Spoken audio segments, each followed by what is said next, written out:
9 ወራትን ጠብቃ ልጇን በጤንነት ለማግኘት ለምትጓጓ እናት ልጅሽ ከኪሎ በታች ነው ወይም ሰውነቱ ሙሉ በሙሉ ቢጫ ሆኗል አሊያም ያተነፋፈስ ችግር አለበት ስትባል የሚሰማ ስሜት ቀላል አይሆንም። እንዲህ አይነት ሁኔታ የገጠማት እናት ስሜቷን አጋርታናለች። 5 ቀን እሁድ ሊሞላኝ ነው እና እዚህ ሲመጣ ልጄ በጣም ትንሽ ጩጬ ነበረ፣ ግን አሁን ላይ በጣም እየተንከባከቡትን ስለሆነ ሙቀትም እያገኘ ስለሆነ ልጄ እያደገ ነው። በጣም ለውጥ አለው። በጣም ይንከባከቡታል። እነሱም ኦክሲጅን ላይ ምናምን ነገር ነበረ። አሁን ግን ኦክሲጅኑም እየቀነሰ እየመጣ ነው። ያለ ኦክሲጅን መተንፈስም እየጀመረ ነው። በአዲስ አበባ ለ74 ዓመታት የእናቶችና የህፃናት ጤና አገልግሎት ሲሰጥ የቆየ ጋንዲ መታሰቢያ ሆስፒታል ዛሬም ለብዙ እናቶችና ህፃናት የህክምና ማዕከል ሆኖ ቀጥሏል። ሆስፒታሉ ከተለያዩ የህክምና ተቋማት ሪፈራሎችን በመቀበል ከተወለዱ እስከ 28 ቀናት ያላቸውን ከ1.5 ኪሎ በታች ለሆኑ ጨቅላ ህፃናት አገልግሎት ይሰጣል። በወር ውስጥ ከ200 እስከ 220 ድረስ ህፃናት ገብተው ይታከማሉ።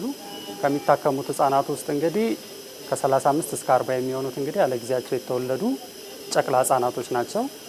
ሌሎች በጊዜያቸው ተወልደው ደግሞ በኢንፌክሽን ቢጫ መሆን እና ያተነፋፈስ ችግር ኖሯቸው ደግሞ ወደዚህ ክፍል ውስጥ ገብተው ይታከማሉ ማለት ነው።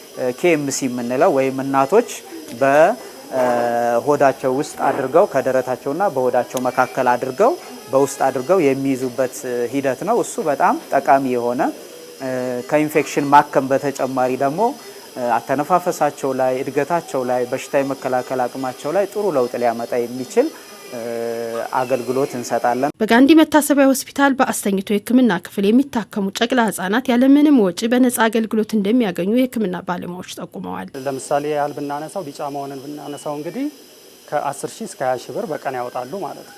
የቆይታ ጊዜያቸው 10 ቀን ነው ብንል እንግዲህ ከ100 ሺህ እስከ 200 ሺህ ብር ያህል ወጪ ያወጣሉ ማለት ነው። ያለ ጊዜያቸው የተወለዱ ጨቅላ ህጻናቶችን እንግዲህ ህክምናቸውን በተመለከተ እንግዲህ በወጪ አንጻር ብንመለከተው እንግዲህ በቀን ውስጥ ከ50 እስከ 70 ሺህ ብር ወጪ ሊያስወጣቸው ይችላል ማለት ነው። ያንንም በቆይታ ጊዜያቸው ብናይ ለምሳሌ 10 ቀን ቆይቷል ብንል እንግዲህ ከ500 ሺህ እስከ 700 ሺህ ብር ወጪ ያወጣሉ ማለት ነው። ነገር ግን እንግዲህ በጋንዲ መታሰቢያ ሆስፒታል ውስጥ እንግዲህ ተኝተው የሚታከሙ ጨቅላ ህጻናት ያለምንም ወጪ ሁሉንም አገልግሎቶች በነፃ ነው አገልግሎት እየሰጠን ያለ ነው ማለት ነው። ጊዜያቸው ሳይደርስ በሚወለዱ ህጻናት ላይ የሚከሰተው የሞት መጠን ለመቀነስ ሆስፒታሉ በትጋት እየሰራ ይገኛል። የህጻናት ሙቀትን መጠበቅ፣ የመተንፈሻ ድጋፍን በተገቢው ጊዜ መጀመርና የኢንፌክሽን መከላከያን ማጠናከር በሆስፒታሉ እየተሰሩ ያሉ ስራዎች መሆናቸውን የህጻናት ስፔሻሊስት ሐኪም ዶክተር አዲሱ ወሌ ይናገራሉ። 26 ሳምንት የሆናቸውን ልጆች ሁሉ በዚህ መልኩ ህክምና እንሰጣለን።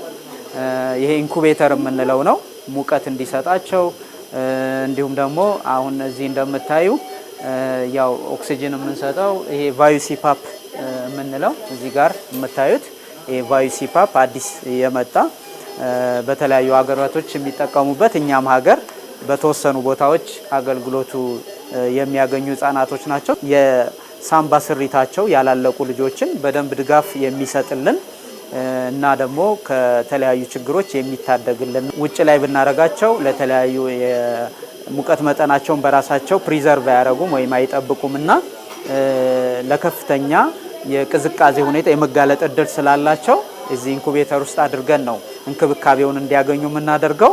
ስንፈልግ አንዳንድ ነገሮች በዚህ ውስጥ እናያለን። ታካሚዋን ማየት ብንፈልግ ወይም ህፃኗን ማየት ብንፈልግ ምቹ ሁኔታ ነው።